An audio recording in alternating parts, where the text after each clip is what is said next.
একসময় চিকিৎসা মানেই ছিল শরীরের খুব কাছে যাওয়া।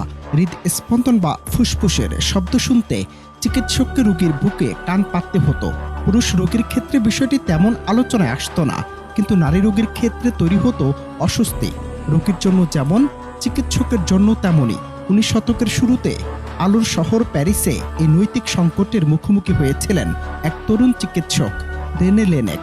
চিকিৎসার প্রয়োজনে হলেও রোগীর বুকে মাথা রাখাকে তিনি মানবিক মর্যাদার সঙ্গে সাংঘর্ষিক মনে করতেন।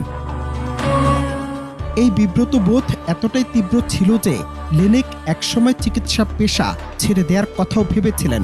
কয়েকদিন হাসপাতালে যাননি, কিন্তু প্যারিসের নেকার হাসপাতালে রোগীরা ছিলেন তার উপর নির্ভরশীল।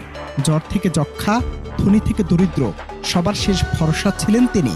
ঠিক তখনই এক সাধারণ দৃশ্যে বদলে দিল চিকিৎসা বিদ্যার ইতিহাস।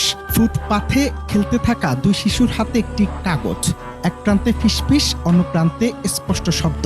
লেনেক বুঝে গেলেন শব্দ দূর থেকেও শোনা সম্ভব। এরপর 1816 সালে নেকার হাসপাতালে এক তরুণী রোগীকে পরীক্ষা করতে গিয়ে লেনেক নিজের নোটবুক গুটিয়ে বানালেন একটি কাগজের নল। এক প্রান্ত রোগীর বুকে, অন্য প্রান্ত নিজের কানে। মুহূর্তে তিনি শুনতে পেলেন হৃদযন্ত্রের স্পষ্ট ছন্দ।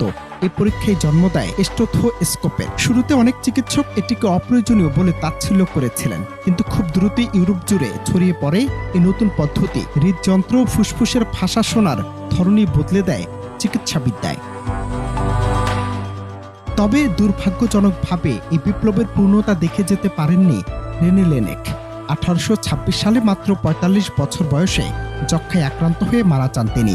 যে রোগ তার মায়ের প্রাণ কেড়ে নিয়েছিল, সে রোগের বিরুদ্ধেই সারা জীবন লড়েছেন। তার দেখানো পথ ধরে 1851 সালে আধুনিক দোকানে শোনা যায় এমন স্টেথোস্কোপ তৈরি হয়। আজ 2 দশক পরও চিকিৎসকদের গলায় ঝুলে থাকা এই যন্ত্র শুধু একটি যন্ত্র নয়, এটি মানবিক মর্যাদার প্রতীক, এক বিব্রত প্রশ্নের সভ্য উত্তর, আর সে উত্তরের নাম রেনে লেনেক। অনন্ত হাসান মাসুদ, বাংলা টিভি।